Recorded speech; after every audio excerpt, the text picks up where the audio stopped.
Bismillahirrahmanirrahim. Alhamdulillahi wa kafa. Wassalatu wassalamu ala rasulihil mustafa wa ala alihi wa sahbihi wa man iktafa, amma ba'd. Para alim, para ulama, para sepuh bin sepuh, wabil khusus takmir Masjid Baitur Rahman nggih di Wanayasa Banjarnegara, rahimani wa rahimakumullah.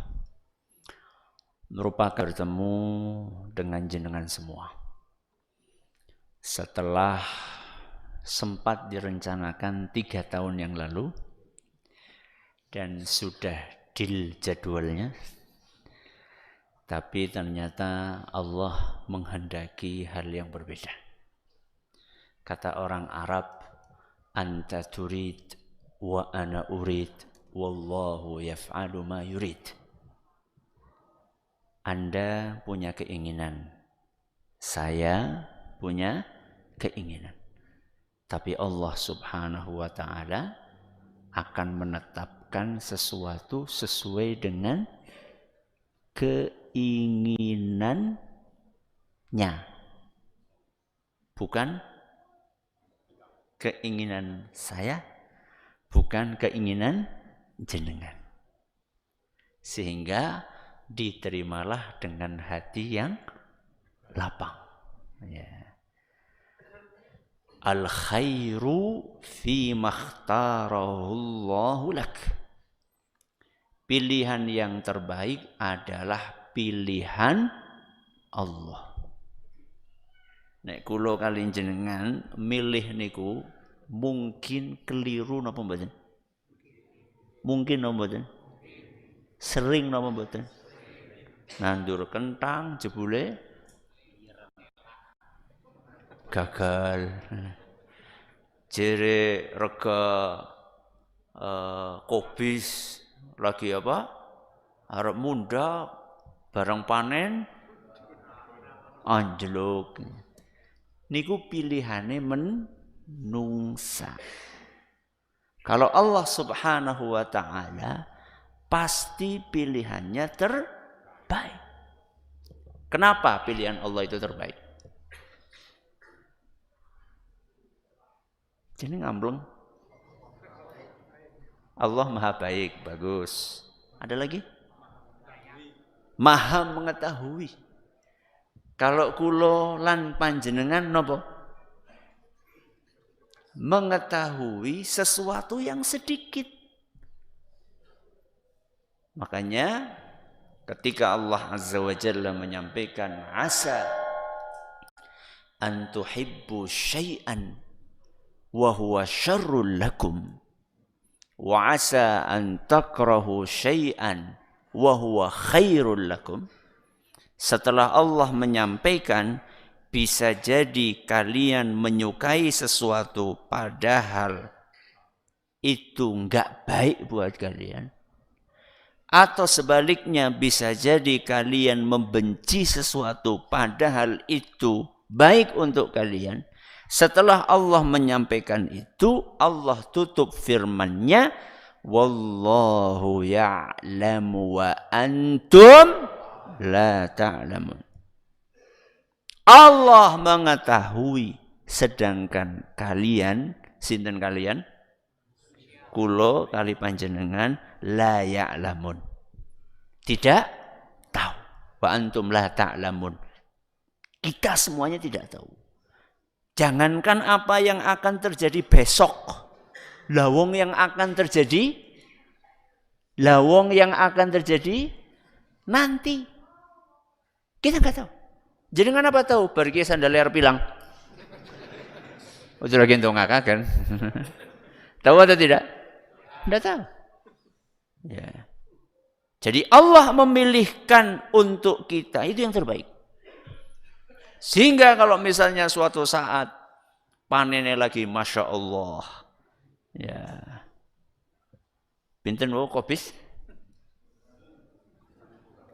8.000. Alhamdulillah, itu pilihan terbaik dari Allah. Nek lagi panene 100 nggih. Itu yang terbaik, sudah diterima dengan hati yang lapang. Ya. Makanya orang yang selalu mengucapkan alhamdulillah akan dibangunkan rumah di surga namanya Baitul Hamdi. Kenapa? Baitul Hamdi, rumah yang terpuji, rumah pujian, istana pujian. Berarti ketika mengucapkan alhamdulillah itu bukan cuma ketika harganya 7.000, tapi juga ketika harganya berapa? 500 juga napa? Alhamdulillah. Alhamdulillah, sirahmu alhamdulillah. Alhamdulillah ala kulli hal. Napa? Alhamdulillah ala kulli hal. Alhamdulillah, paham semua. Segala puji bagi Allah. Ala kulli hal. Napa ala kulli hal? Dalam segala kondisi, dalam segala keadaan. Pas lagi beruntung usahanya, kita bersyukur memuji Allah. Pas lagi gagal, kita juga tetap memuji Allah Azza wa Jalla. Salawat dan salam semoga senantiasa tercurahkan kepada junjungan kita Nabi Agung Muhammad sallallahu alaihi wasallam, kepada keluarganya, sahabatnya dan umatnya yang setia mengikuti tuntunannya hingga hari akhir nanti. Ini adalah pertemuan yang spesial. Bukan karena saya yang ngisi, bukan. Tapi kita berada di waktu yang spesial. Napa? 10 awal Dzulhijjah. Spesial napa mboten? Jenengan salat hari ini dibandingkan salat di bulan Ramadan, lebih spesial mana? Temenan. Jere siapa?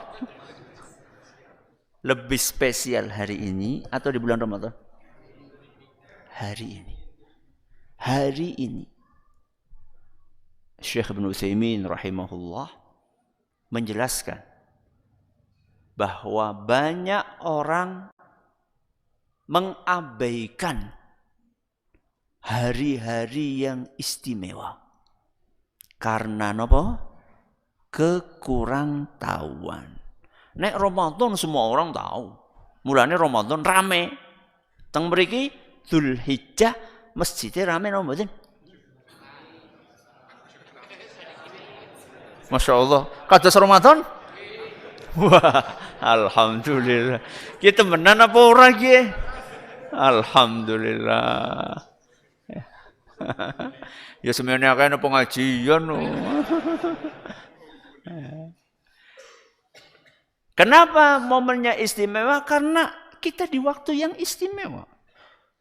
Yaitu 10 awal Dzulhijjah.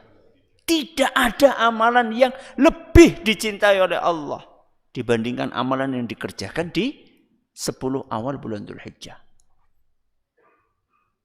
Hanya satu yang bisa mengalahkan. Napa? Jihad fisabilillah dan mati di jalan Allah. Itu saja. Selain itu tidak ada yang bisa mengalahkan. Termasuk amalan di bulan Ramadan. Makanya istimewa karena waktunya istimewa. Yang kedua, tempatnya istimewa.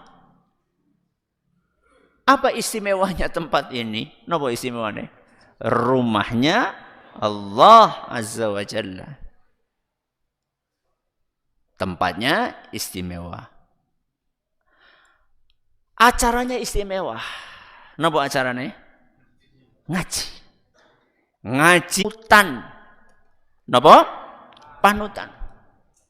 Sehingga wajar kalau kita berguru, wajar kalau kita belajar dari sinten? Nabi Ibrahim.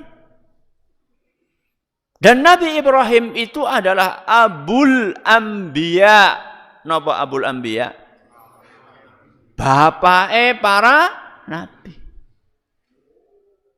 Nabi-nabi sesudah beliau, termasuk Nabi kita Muhammad sallallahu alaihi wasallam, itu keturunannya Nabi Ibrahim alaihissalam. Napa Imamul Muwahhidin? Pemimpinnya para ahli tauhid. Ya. Bagaimana menjadi pemimpinnya para ahli tauhid? Karena Nabi Ibrahim bersama dengan beliau. Sinten? Keluarganya. Ya. Ini Allah sampaikan dalam surat Al-Mumtahanah ayat 4. Al-Mumtahanah niku surat nomor pinten? Oke, buku. Berapa? Bukan. Ya jus. Saya tanya nomor berapa Al-Mumtahanah? Surat nomor berapa?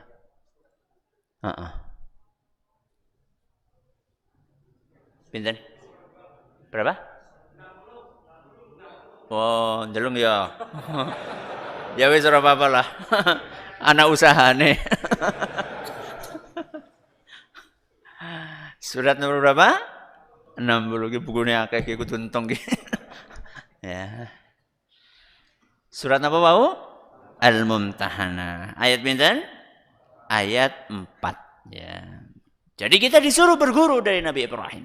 Dan tentunya karena ini orang hebat, orang istimewa, keluarganya juga orang-orang hebat dan istimewa, maka mesti pelajarannya juga istimewa dan banyak. Tapi karena waktunya terbatas, kita hari ini akan mengambil 4 pelajaran. Berapa pelajaran? 4 pelajaran. Apa pelajaran yang pertama? Pelajaran yang pertama adalah berbaik sangka kepada Allah. Kenapa?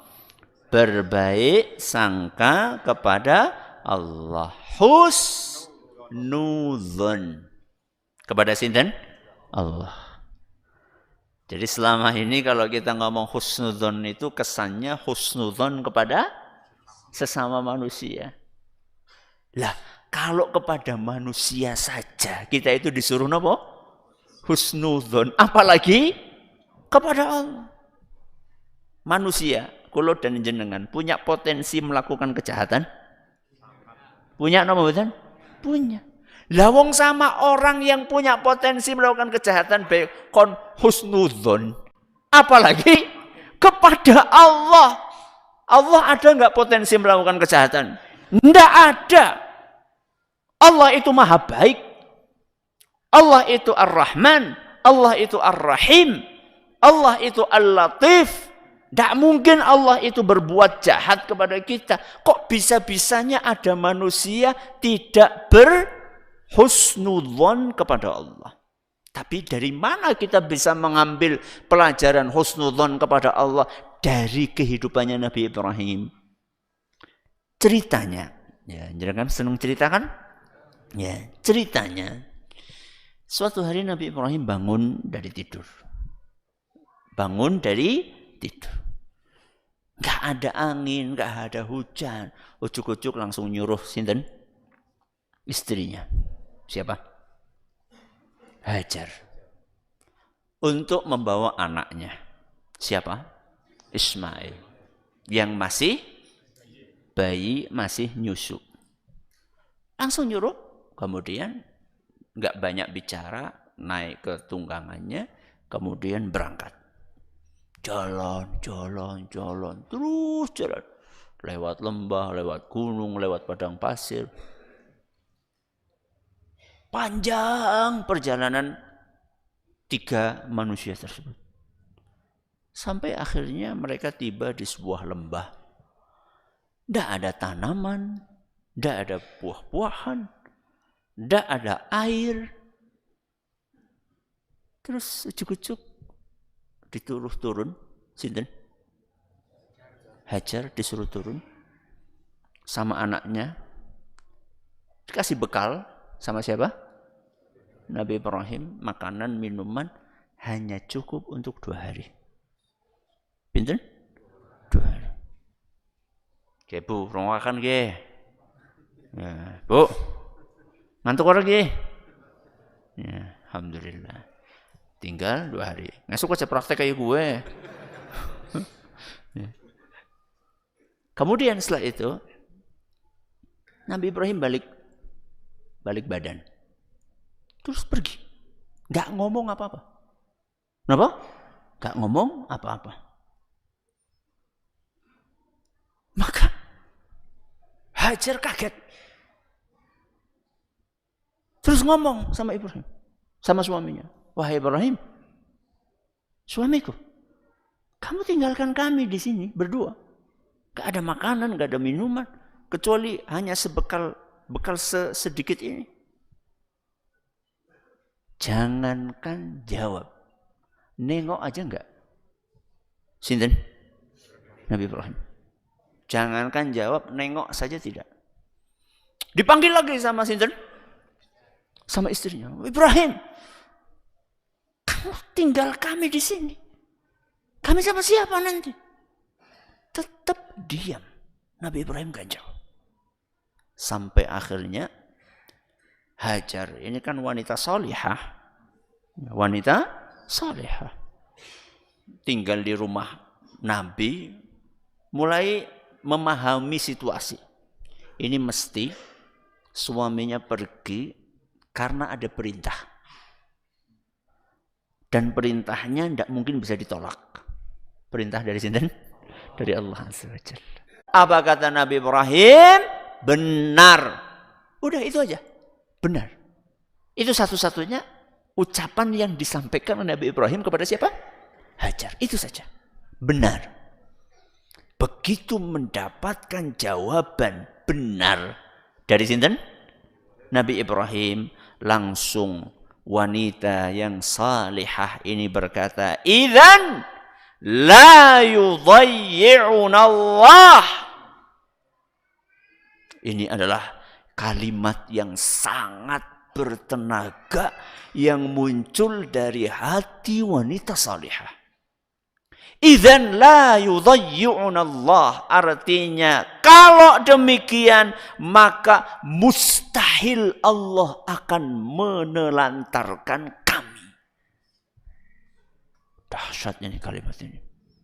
Kalau memang Allah yang memerintahkanmu wahai Ibrahim untuk meninggalkan kami di tempat ini, maka kami yakin, hakul yakin bahwa Allah tidak mungkin akan menelantarkan kami. Inilah yang namanya husnudzon.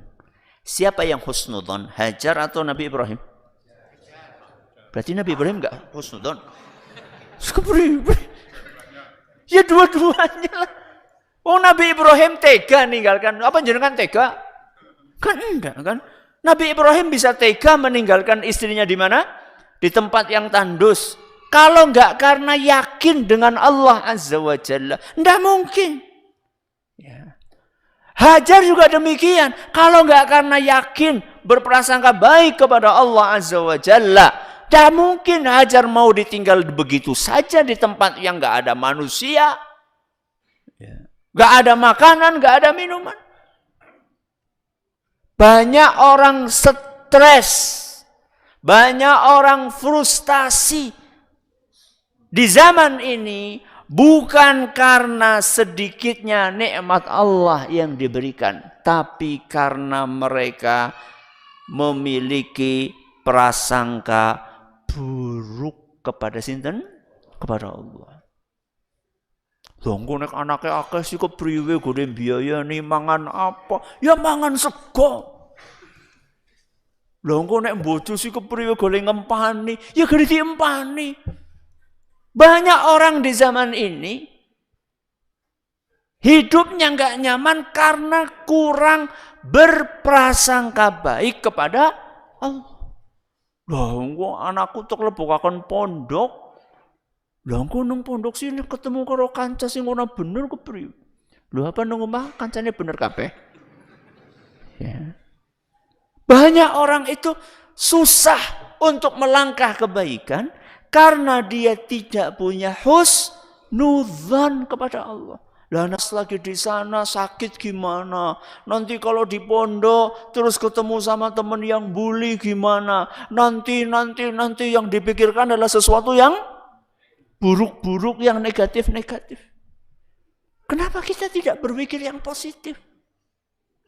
Sesungguhnya Allah Azza wa Jalla akan menetapkan takdir kita sesuai dengan prasangka kita kepada Allah. Ana inda dhanni abdi bi. Allah Subhanahu wa taala berfirman dalam hadis qudsi, aku bagaimana hambaku berprasangka kepadaku. Jadi nek prasangka baike panene kasil, insyaallah panene napa? Kasil. Tapi nek jenengan prasangkanya kepada Allah, ki kayane bakalan gagal, ya gagal temenan. Ya. Wah, berarti medeni ki prasangka ki. Iya. Itu bahayanya berprasangka buruk kepada siapa? Allah. Wah, nanti kalau anak saya di pondok dibully, sinten? Kepada Allah Subhanahu wa taala dalam segala kondisi. Coba bagaimana Hajar, ya. Kita ini memegang akidah yang kokoh. Ada tantangannya atau tidak?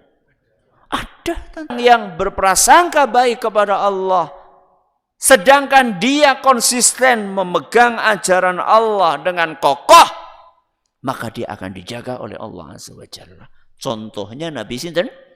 Ibrahim alaihissalam. Coba bayangkan, api sudah dinyalakan.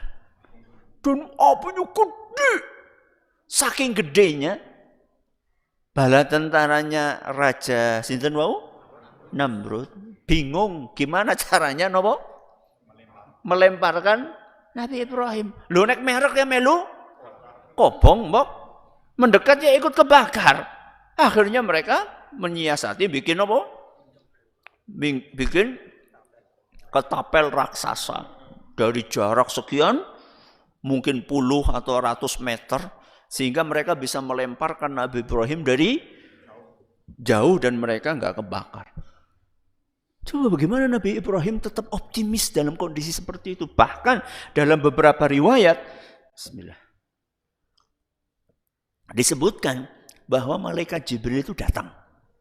Sinten? Malaikat Jibril datang. Di detik-detik Nabi Ibrahim menjelang diapakan?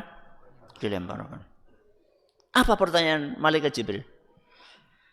Alakah hajah? Apa kamu butuh bantuan? Butuh bantuan. Apa jawabannya? Kita keseret arus ya. Keseret apa? Arus, naudzubillahi min dzalik. Andaikan. Jangan kita lah. Si A. Ora penak temen. Si A terseret apa? Arus. Tulung. Ya. Kamu bukan malaikat Jibril.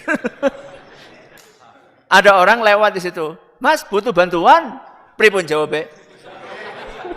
Apa kira-kira kayak Nabi Ibrahim? Butuh bantuan siapa? Kelelep desit. Ya. Tapi lihat bagaimana Nabi Ibrahim dalam suasana segenting itu masih tetap menjaga tauhidnya. Menghindari ketergantungan kepada sinten? Makhluk. Sebesar-besarnya malaikat Jibril itu tetap nama makhluk. Ketergantungan itu hanya boleh kepada Khaliq. Sinten? Allah Azza wa Jalla, sang pencipta. Bukan berarti ketika kita bertani nggak boleh pakai pupuk. Ya, bukan berarti ketika bertani kita nggak boleh pakai pestisida. Tapi ketergantungannya bukan ke situ. Bukan berarti ketika jenengan sakit nggak boleh berobat. Bukan. Tapi ketergantungannya bukan kepada dokter, bukan kepada Ini pelajaran yang pertama. Apa pelajaran yang pertama? Berhusnuzan husnudzan kepada Allah Subhanahu wa ta'ala. Jadi kalau jenengan bekerja, mau berangkat kemana lagi? Ke pasar, ke sekolah. Serahkan semuanya kepada sinten? Kepada Allah. Sudah. Baik. Apa pelajaran yang kedua? Ya. Pelajaran yang kedua adalah bersemangat dalam mencari rizki yang halal. Napa? Bersemangat dalam mencari rizki yang halal. Kita lanjutkan kisahnya sinten wau? Hajar. Tadi kan belum selesai. Hakul yakin. Tapi kan tetap manusiawi. Satu hari lewat, persediaan mulai nopo? Menipis. Makanan menipis, minuman menipis. 2 hari lewat, bukan menipis, tapi nopo? Habis. Kalau orang dewasa mungkin masih bisa nopo? Menahan. Tapi bayi, sinten bayine? Ismail kan oe-oe, kehausan. Dia pengen netek sama ibu. Sambil nyari. Siapa tahu ada air, ada pohon, ada makanan, ada buah-buahan. Ternyata gak ada apa-apa. Tangisan Ismail semakin keras. Maka Hajar turun dari Bukit Sofa, lari kemana? Ke Bukit Marwah. Sampai di Bukit Marwah, naik lagi ke atas. Mungkin di sebelah sana ada. Ternyata tidak ada apa-apa. Semakin kencang tangisannya Ismail, Hajar semakin bolak-balik Sofa Marwah. Sampai berapa kali? 7 kali. Walaupun akhirnya kemudian ternyata justru minumannya di mana? Di bawah kakinya Ismail. Jadi pelajarannya apa? Salah. Jadi jangan kemudian habis ini jenengan pulang terus bilang sama istrinya, "Dek, ayo kita mau bekerja keras dan bersungguh-sungguh mencari rizki." Ini adalah manusia-manusia yang terhormat. Apa kata Nabi SAW dalam hadis riwayat Bukhari? La an yahtatiba ahadukum huzmatan ala dhahrih. Salah satu dari kalian mencari kayu bakar, lalu dia gotong di atas pundaknya. Dia jual. Sekarang sih kayu bakar berapa? Berapa? Ora payu. Mbok kalau siang nasi gawe teh. Ya, teh sangit, Mbok. Ya. Berapa sekarang 15. Segulung. Ya. Kira-kira orang bisa bawa berapa itu kalau 30.000 misalnya ya. Dapat satu pikulan, 2 ini dapat 30.000. Orang yang seperti ini kata Nabi SAW khairun, lebih terhormat, lebih baik, lebih mulia min an yas'ala ahadan fayu'tiyahu aw yamna'ah. Lebih mulia daripada yang meminta-minta. Jadi saya lebih hormat kepada pemuda yang mau macul di kebun daripada pemuda sing kerjaane pak njaluk duite. Walaupun kepada siapa? Bapaknya sendiri. Tapi kan dia sudah mampu. Dia sudah punya kekuatan. Beda kalau anak TK. Ya, beda kalau anak PAUD, beda kalau anak SD. Lah ini sudah tamat SMA. Ya. Dina dolan HP terus. Nganti keriting apa nih? Jempole. Kentongan pulsa njaluk duit. Kerja. Itu lebih mulia. Ya. Kerja apa Ustaz? Masa kalah karo cecek. Ya. Saya sering sampaikan ilustrasi ini. Kita itu seharusnya malu sama cicak. Ya. Coba bayangkan cicak. Gak pernah cicak itu putus asa kan? Padahal kan makanannya susah. Gini betul? Makanannya bisa terbang. Cicaknya gak bisa. Betul? Nek carane hitungannya dhewe kan kudune ceceke sing mabur. Lembutnya sing nempel kan gampang golek napa? Tapi menurut kita yang ilmunya terbatas salah desain gitu ya. Menurut ilmu kita yang terbatas. Tapi Allah yang menciptakan kan nggak mungkin Allah menciptakan sesuatu salah napa? Desain. Masa kita kalah sama cicak? Pernah jenengan ngelihat cicak bunuh diri? Gara-gara nopo? Stres. Ya, susah nyari makanan. Nggak pernah. Singana menungsa bunuh diri. Padahal menungsane dua ijazah. Betul atau tidak? Cicak punya ijazah enggak? Enggak punya. SD orang dua. Ya. Lah ini ijazah ada. SMP, SMA, bahkan S1. S1 bingung golek duit sih kepriwe. SMA ning. Sarjana ekonomi loh, sarjana ekonomi bingung golek duit. Si kepriwe mbiyen sinau apa? Nun saya bukan asing temenan kayak gue ya. Ya, ini cuma ilustrasi saja, cuma ilustrasi aja. Jadi saya nggak membidik orang tertentu karena saya nggak kenal gitu. Jadi jangan bersuudzon. Jadi orang yang rajin bekerja di dalam agama kita itu lebih terhormat. Walaupun penghasilannya kecil, 30.000.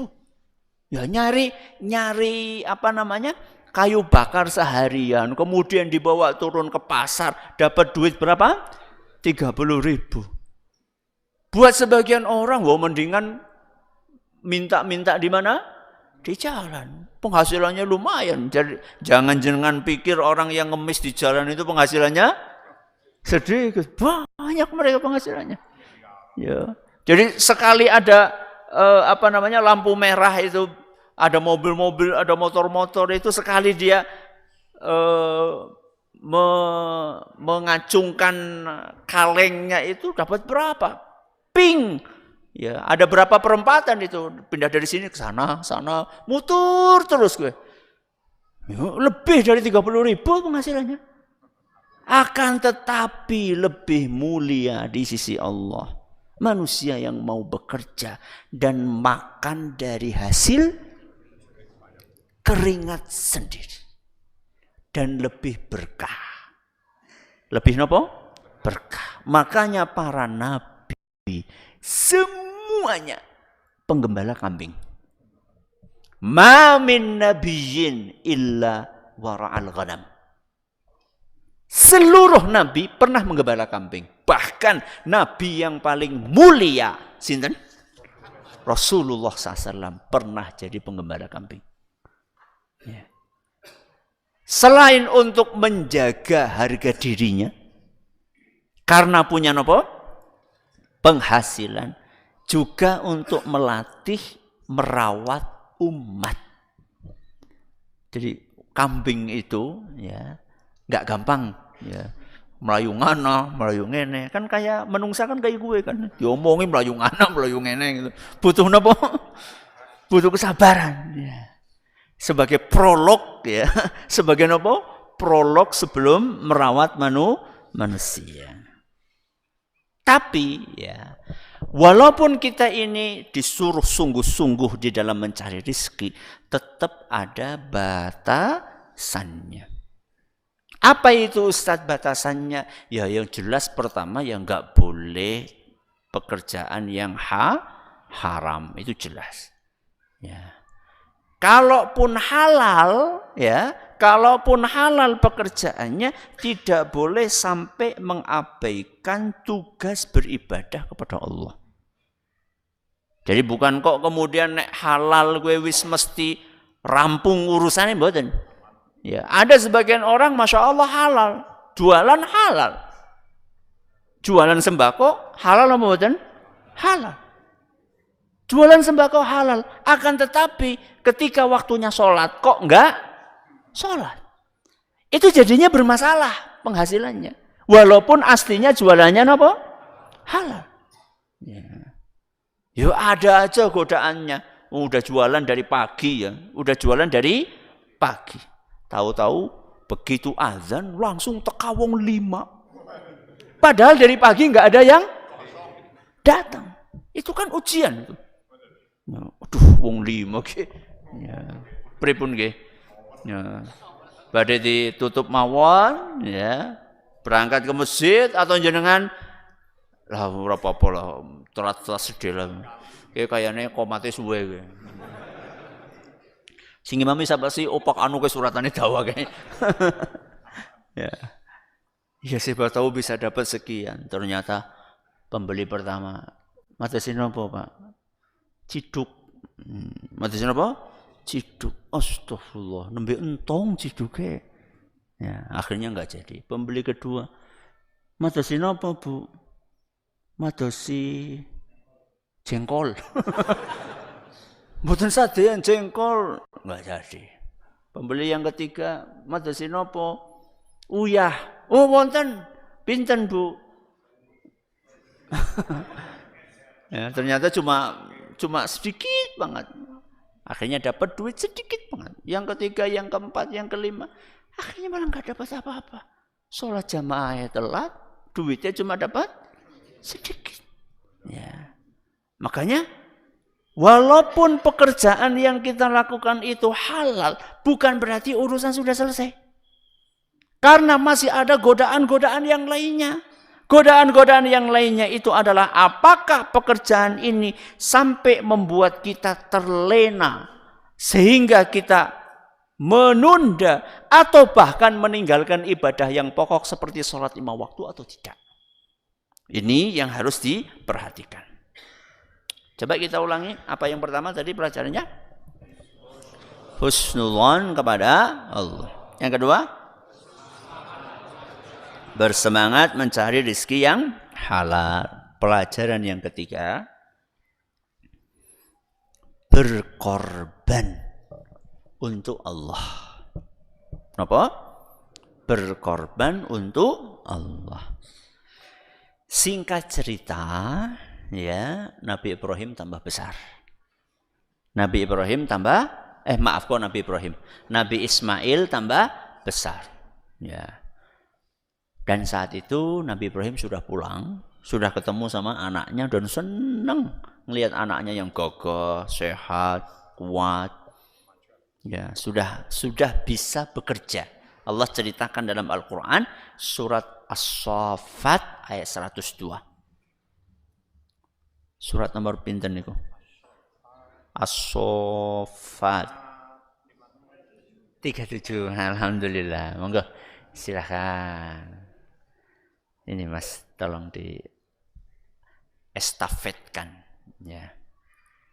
Surat As-Saffat ayat pinten wau? Ayat 102. Falamma balagha ma'ahu sa'ya. Ketika Ismail itu sudah bisa mencari nafkah sendiri. Jadi sudah bisa lah, wis diandelaken gitu. Sedangkan Nabi Ibrahim sendiri usianya semakin senja. Anaknya semakin kuat, Nabi Ibrahimnya semakin tua. Berarti ketergantungan ayah kepada anak semakin besar. Berbeda kalau anaknya masih kecil. Ya, beda kalau anaknya masih kecil. Kalau anak masih kecil biasanya bapaknya masih kuat. Nah ini kebalikannya, anaknya tambah besar sudah bisa diandalkan, sedangkan bapaknya semakin ringkih, semakin membutuhkan bantuan anaknya. Qala ya bunayya. Nabi Ibrahim berkata kepada anaknya, inni ara fil manami anni azbahuk. aku mimpi. Dan mimpinya para nabi adalah wahyu. Beda kalih mimpine kula jenengan. Ya, jangan kemudian kok iki dipraktekkan. Aku ngimpi mau bengi. Ngimpi apa? Nyembelih ayame tanggane. Ora bisa ayame tanggane disembelih. Ya. Inni ara fil manam. Aku mimpi. Apa mimpimu wahai ayahku? Anni adbahuk. Aku mimpi menyembelih kamu. Aku mimpi menyembelih kamu. Fanzur madza tara. Fanzur madza tara. Menurutmu bagaimana? Lihat bagaimana Nabi Ibrahim alaihissalam. Begitu dapat wahyu yang sangat berat tersebut, beliau memilih untuk menyampaikan itu baik-baik. Padahal bisa enggak Nabi Ibrahim melakukan tugas itu ketika Ismail lagi tidur misalnya? Bisa atau tidak? Bisa. Atau misalnya minta bantuan orang untuk ngikat Ismail supaya enggak berontak. Bisa? Bisa. Tapi enggak dilakukan sama Nabi Ibrahim. Nabi Ibrahim mengajak anaknya untuk berdiskusi. Ya, begitulah sosok ayah yang luar biasa kepada anaknya. Diajak diskusi. Nah, padahal ini wahyu loh. Kalau kita kepada anak kita wahyu atau bukan? Bukan, itu hanya sekedar ijtihad. Ijtihad itu apa? Hanya sekedar pertimbangan pribadi kita yang bisa benar bisa salah. Nabi Ibrahim ini wahyu dari Allah, pasti benar. Tapi walaupun itu wahyu dari Allah Azza wa Jalla, Nabi Ibrahim tidak semena-mena, tidak memaksa langsung begitu, enggak. Tapi diajak dulu berkomunikasi dengan baik. Karena Nabi Ismail ini juga anaknya Masya Allah, tabarakallah, saleh. Dididik dengan baik oleh sinten? Ismail ini saleh, dididik baik oleh Nabi Ibrahim. Maka Nabi Ismail pun mengatakan, ya abatif al ma tu'mar. Wahai ayahku, lakukan apapun yang diperintahkan Allah kepadamu. Karena Nabi Ibrahim menyampaikannya dengan cara yang halus, dari hati ke hati, maka Nabi Ismail pun juga menerima dengan lapang dada. Itu efeknya diskusi yang baik antara orang tua dengan anak. Enggak ujuk-ujuk langsung, yuk plesir ke anaknya. Ngomongnya apa? Plesir, ujuk-ujuk tinggal nang pondok Melayu lunga. Enggak boleh kayak gitu. Harus dipersiapkan, didiskusikan. Oh, diajak diskusi ora pada gelem kabeh lho. Lho jenengan diskusinya kapan? Ya, ujuk-ujuk ngesuk mangkat nembe wong ini apa? Diskusi yang enggak seperti itu. Saya ingat sekali. Saya itu sejak kelas 1 SD. Itu sudah di briefing oleh ayah saya. Bahwa nanti tamat SD kamu mondok. Dan setiap tahun dibawa ke pondok itu. Disuruh melihat. Setiap tahun. Berapa tahun? 6 tahun. Dipersiapkan betul-betul. Itu pun begitu tamat SD, saya minta sama bapak supaya lanjut ke sekolah umum. Terbawa siapa? Teman. Ya, terbawa teman. Dan ya qadarullah saat itu nem lumayan ya. Nem nilai Eptanas murni. Ya sekabupaten ini nomor 1 lah. Saat itu. Jadi mau masuk SMP favorit manapun tuh bisa gitu loh. Apalagi gurunya juga begitu mendengar saya mau masuk pondok, eman-eman. Astagfirullah. Gurunya mungkin masih awam juga kan, SD, saat itu SD umum gitu. Bayangkan sudah dipersiapkan berapa tahun? 6 tahun ternyata pengen tetap gak mondok. Tapi saat itu karena beliau sudah rahimahullah, Ustaz Zaini Muhayyad rahimahullah, beliau sudah merasa cukup untuk berdiskusi, maka beliau saat itu enggak, pokoknya kamu mondok. Dan saya nggak bisa bayangkan andaikan dulu bapak saya mengatakan, ya wis lah ngana. Mungkin jenengan nggak akan ketemu saya di sini. Saya mungkin malah duduknya sama jenengan. Diskusi itu penting. Makanya Nabi Ibrahim alaihissalam mengajak diskusi. Ya.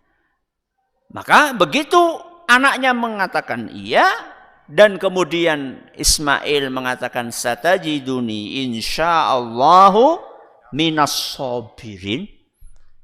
Insyaallah aku bakalan sabar. Kata siapa? Kata Ismail. Akhirnya betul dieksekusi. Dan luar biasa. Ketaatan pengorbanan Nabi Ibrahim kepada Allah Azza wa Jalla itu dahsyat. Ya. Coba siapa di antara kita yang mau berkorban seperti itu? Lawang kita punya sapi 5 saja, mau korban 1 rasane waput banget. Maju mundur. Ya. Iya enggak. Punya tabungan, mau dikeluarkan zakatnya aja. Cuma berapa? 2,5%. Susahnya minta ampun. Tanyanya Ustadz, kan tahun kemarin sudah dikeluarin Ustadz. Tahun ini dikeluarin lagi. Nanti lama-lama habis Ustadz. 2,5%. Gue suwe-suwe 100% tong Ustadz. Loh, saya tanya, kalau jenengan berpikir seperti itu berarti jenengan berpikir harta jenengan itu nggak pernah tambah. Kalau jenengan berpikir seperti itu kemudian oleh Allah betul-betul nggak ditambah, gelem? Ayo kok. Ya. Lu setiap tahun harta jenengan tambah kok. Buktinya apa? Buktinya urip. Buktinya masih bisa hidup, bisa makan. Ya. Rizki itu nggak mesti dalam bentuk uang. Rizki bisa dalam bentuk kesehatan. Ya, rizki bisa dalam bentuk ilmu yang bermanfaat. Rizki bisa dalam bentuk anak yang soleh. Rizki bisa dalam bentuk, Masya Allah, anak pulang dari pondok ditanya, Nak, sudah berapa juz kamu hafalannya? Alhamdulillah, sudah 5 juz. Padahal ketika masuk pondok, masih 0. Ya. Rizki dari Allah Azza wa Jalla. Dan rizki yang Allah berikan juga enggak melulu yang seperti itu, yang maknawi. Ya. Rizki yang fisik juga banyak juga. Jadi apa yang sudah kita korbankan untuk agama ini? Dulu para sahabat Nabi alaihi wassalatu wassalam, mereka mengorbankan hartanya, mengorbankan nyawanya untuk membela agama. Ketika perang Uhud. Ketika perang apa? Uhud. Nabi kita sallallahu alaihi wasallam terperosok di sebuah perangkap yang dipasang oleh musyrikin Quraisy sebelum perang. Dan beliau sallallahu alaihi wasallam sempat pingsan di dalam lubang tersebut. Dan saat itu para sahabat mendengar isu bahwa Rasulullah sallallahu alaihi wasallam wafat. Sebagian sahabat lemes. Kenapa? Lemes. Kalau Nabi sudah meninggal. Tapi sebagian sahabat yang lain tambah semangat. Kalau memang betul Nabi Muhammad SAW sudah meninggal, ayo meninggal bareng bersama beliau. Wah, itu baru hebat itu. Maka begitu Nabi SAW terperosok dan sempat pingsan saat itu. Sudah terperosok sempat pingsan. Dan itu kelihatan sama musyrikin Quraisy. Maka mereka merangsek maju untuk menghabisi beliau SAW. Bahkan ada satu tentara, salah satu tentara terkuatnya musyrikin namanya Ibnu Qami'ah. Ibnu Qami'ah mengambil batu besar dilemparkan ke kepala Nabi kita Muhammad SAW. Alhamdulillah saat itu beliau pakai helm besi, ya, topi besi. Tapi tetap ada yang pecah, ada yang ada yang retak, terus nancep di muka Nabi kita Muhammad SAW yang mulia. Maka para sahabat saat itu langsung bikin pagar nopo? Pagar hidup.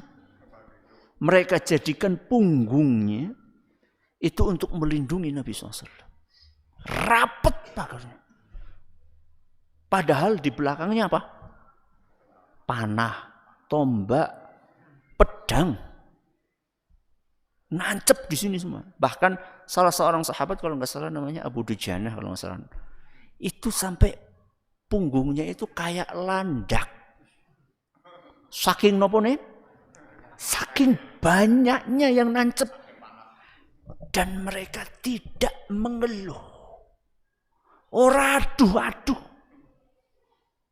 Karena buat mereka yang penting adalah Rasulullah SAW selamat. Nah sekarang apa yang sudah kita kerjakan untuk agama kita? Apa yang sudah kita korbankan untuk membela Islam? Harta, tenaga, pikiran, kekuatan, ilmu. Apa kita cuma memikirkan sing penting bisa mangan? Mana pengorbanan kita untuk agama kita? Apa yang sudah kita berikan untuk Nabi kita Muhammad Sallallahu Alaihi Wasallam? Mana sunnah beliau yang sudah kita hidupkan, yang kita pertahankan? Mana? Kita harus belajar dari Nabi Ibrahim alaihissalam. Nabi Ibrahim bisa memiliki kedudukan sedemikian rupa karena beliau berkorban untuk agama ini dengan harta, dengan jiwa, dengan tenaga, dengan pikiran, dengan ilmu. Makanya beliau menjadi manusia yang mulia. Maka seorang muslim tidak cukup hidupnya hanya memikirkan perut dan yang di bawah perut. Gak pantas muslim mikirnya cuma itu. Sing penting wareg, sing penting duwe bojo. Gak cuma itu. Muslim itu harus berpikir bagaimana saya bisa memberikan manfaat untuk agama Allah SWT. Makan iya, berkeluarga iya, tapi jangan sampai di situ aja. Kalau kita cuma mikir perut dan apa yang ada di bawah perut, apa bedanya kita dengan sapi? Gini mboten. Kerjaan apa mboten sapi? Kerjaan apa mboten? Kerja. Tapi kerja untuk apa? Untuk perutnya sendiri. Ya. Lah kita kerja apa cuma untuk perut kita sendiri? Apa kita nggak berpikir aku kerja sebagian untuk sodakoh misalnya? Para sahabat dahulu yang miskin-miskin, ketika ada perintah untuk bersodakoh, mereka nggak punya duit toh. Karena mereka miskin. Apa yang mereka lakukan? Nguli. Nguli ini apa? Jadi kuli, jadi buruh. Supaya apa? Punya duit. Buat apa? Sedekah. Jadi jangan menyerah dengan keadaan. Ya tapi kan saya punya istri harus dinafkahi. Iya, nafkah wajib pertama kepada siapa? Istri, anak, betul. Ya. Tapi ada dong kita pikirkan sebagian kita sisihkan. Baik, ini pelajaran yang keberapa? Yang ketiga. Yang keempat, pelajaran terakhir. Pentingnya mendidik keluarga. Apa? Pentingnya mendidik keluarga. Kalau jenengan lihat kisah tadi itu, Nabi Ibrahim, nurutnya istrinya ditinggal di tempat seperti itu. Ini kira-kira ya, nek bojone jenengan dikaya kue kaken. Kira-kira nurut enggak?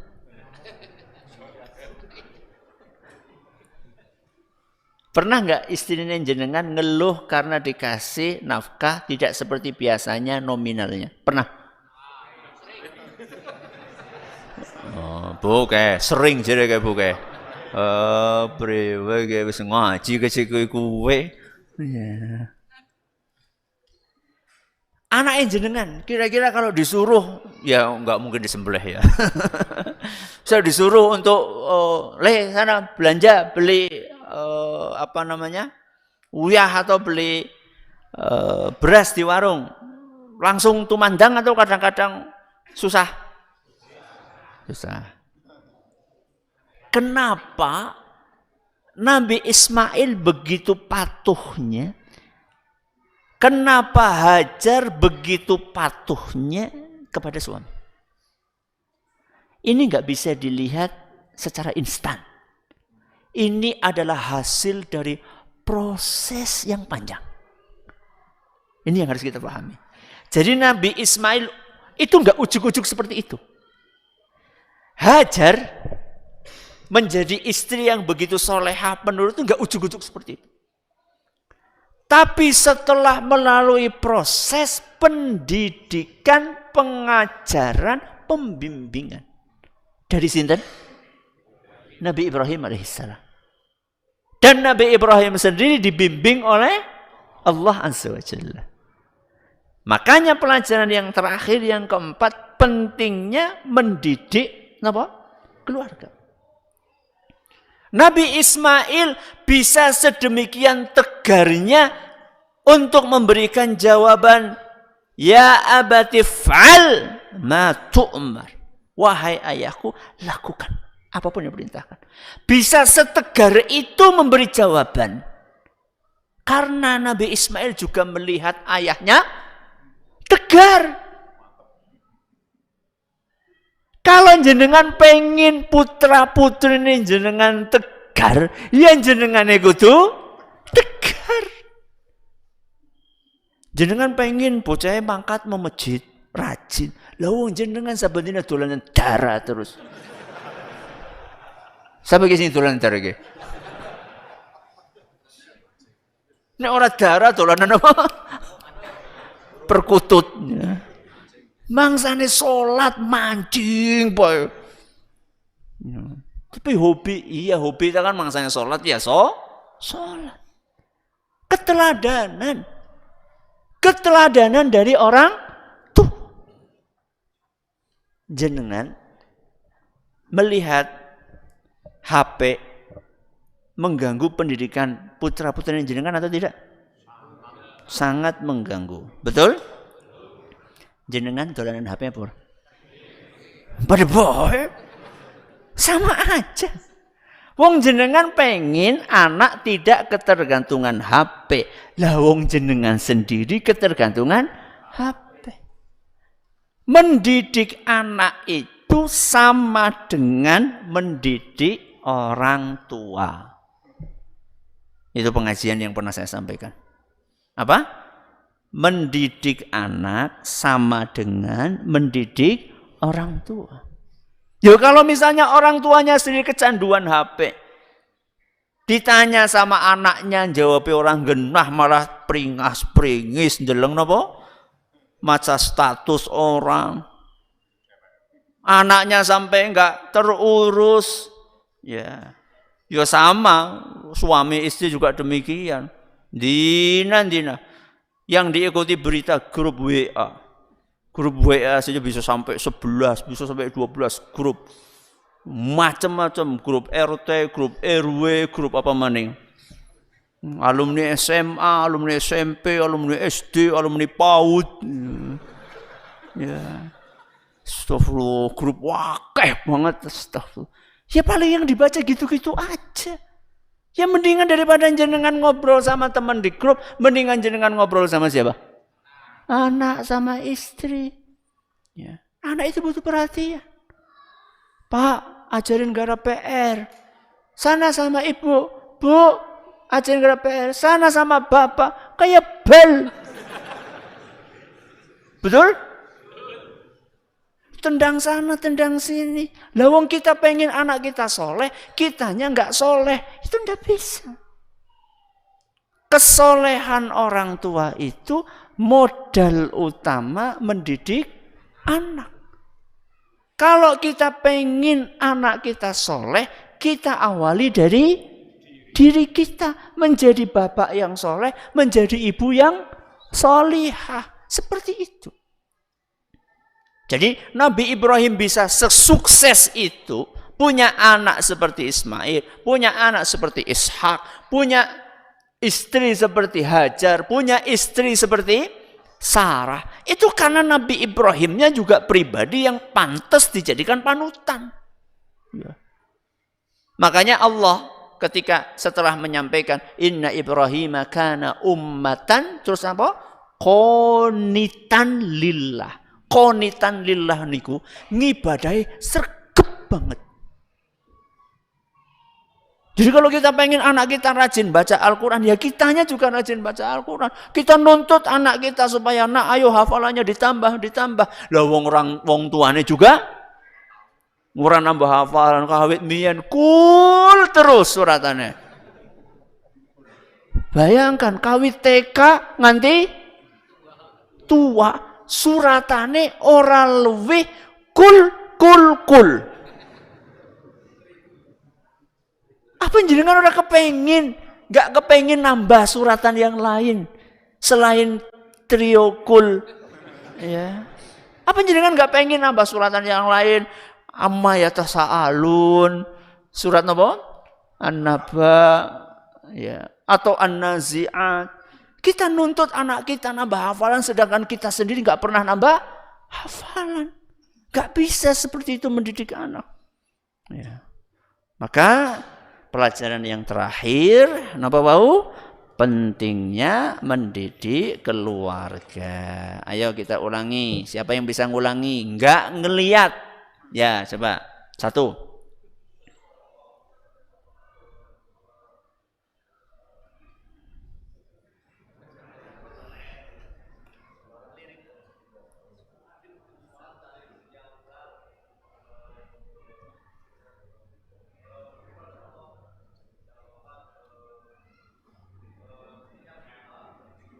Barakallahu fiik.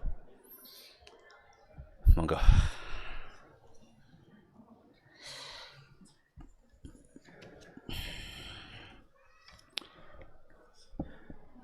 Pertanyaan berikutnya.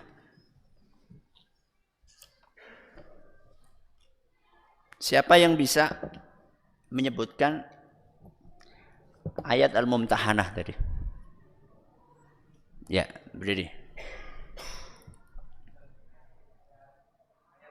Ya, bunyinya.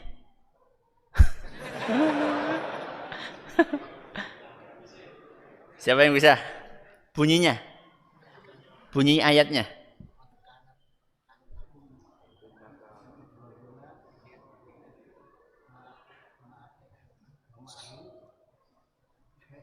Ayat nggak boleh dibaca bil makna, nggak boleh. Harus plek sesuai dengan ayatnya. Nah,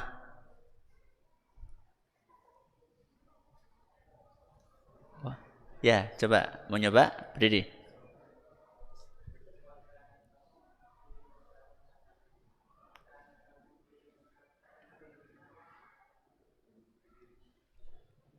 Ulangi. Qad kanat lakum.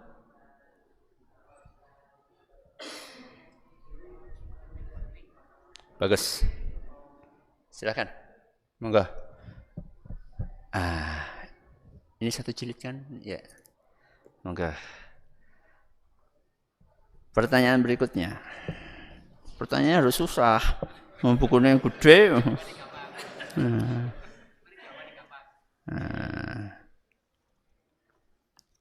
Di surat apa? Ayat berapa? Di surat apa? Ayat berapa?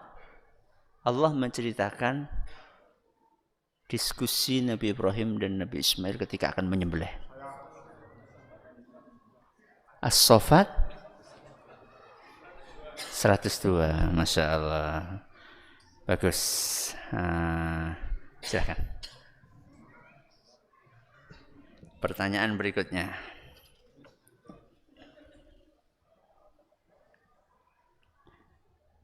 Kenapa Nabi Ibrahim alaihissalam bisa punya istri setegar Hajar dan anak sesoleh Ismail? Kenapa?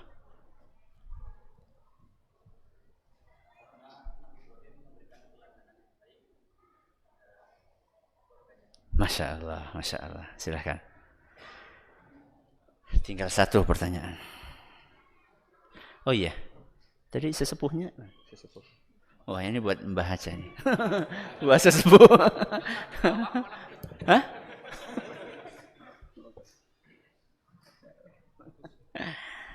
Alhamdulillah. Baik, Sekarang sesi tanya jawab. Ya. Seberapa jam tadi ya sesi tanya jawabnya ya?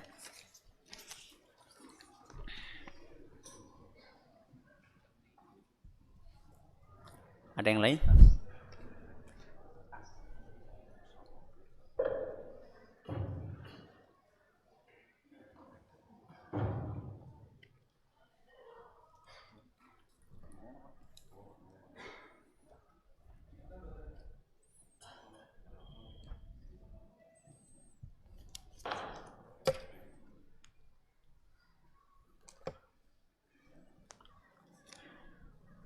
Ada pertanyaan yang lain?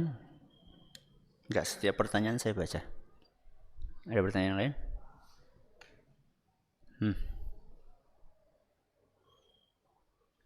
Kalau enggak ada, alhamdulillah. Ya, benar. Kalau enggak ada, alhamdulillah.